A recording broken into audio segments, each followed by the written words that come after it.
So I'm talking about the Nahants, right, of the Apache Indians, and the way that the Americans managed to defeat that leaderless organization by giving cattle to the Nahants who had no official position or there's no privileges or prestige to the position. It's simply a role or a service that they perform to the community due to their personal qualification. That's simply how things evolve, that people look to them for leadership. They trust them, they trust their judgment, so therefore they take their cues from them.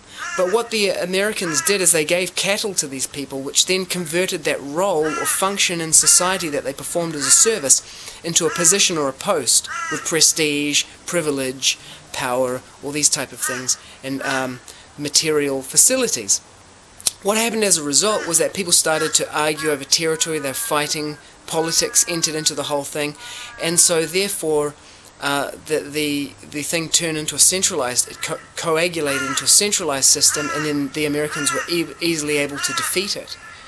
So, you know, leaderless organizations that run on a culture of leadership are all about contribution and not about entitlement. As soon as it becomes a question of entitlement and what can I get, what do I get out of it, rather than a question of what abilities do I have and what contribution can I make to my community based on that, how do I contribute to my community, then things turn sour.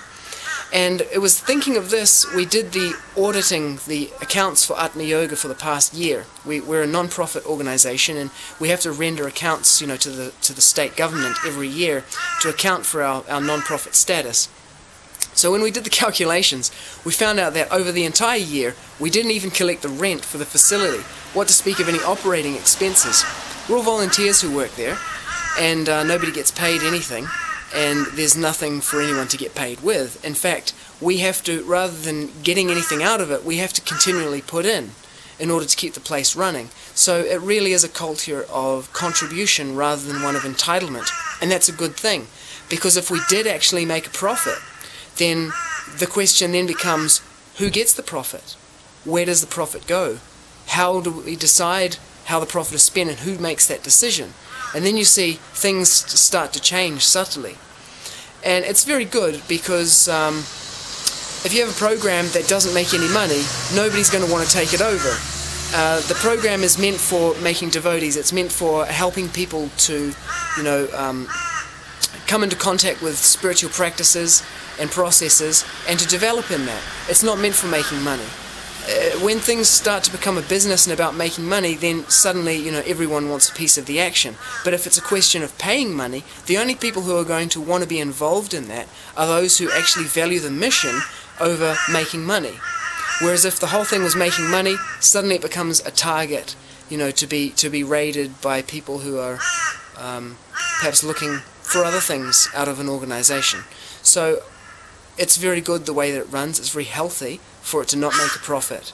It's healthy for things to require additional input. Excuse me, Mr. Crow, I'm speaking here. We have a lot of crows that hang out. We feed them. They come here and we feed them food, grains and scraps of food. So yeah, it's good. Srila Prabhupada, he was always saying that, you know, this movement runs on charity, that we're soliciting donations from people, and people are supporting us, and they're valuing the service that we're giving, and therefore they're collaborating. So it's a very Brahminical spirit that arises from that. And I think that that's very good, and that's the kind of organization, the kind of culture, the kind of mood that I'm personally inspired to be involved in, and I'd like to see it continue in that way.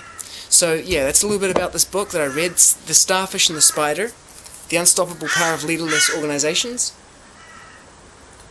It's written by Ori Brafman and Rod A. Beckstrom. Yeah, I definitely recommend it for persons who are interested in this type of thing. If you've got additional time to read more literature beyond Bhagavad Gita, Srimad Bhagavatam and Chaitanya Charitamrita, then it's an interesting book to read in this area. Hare Krishna.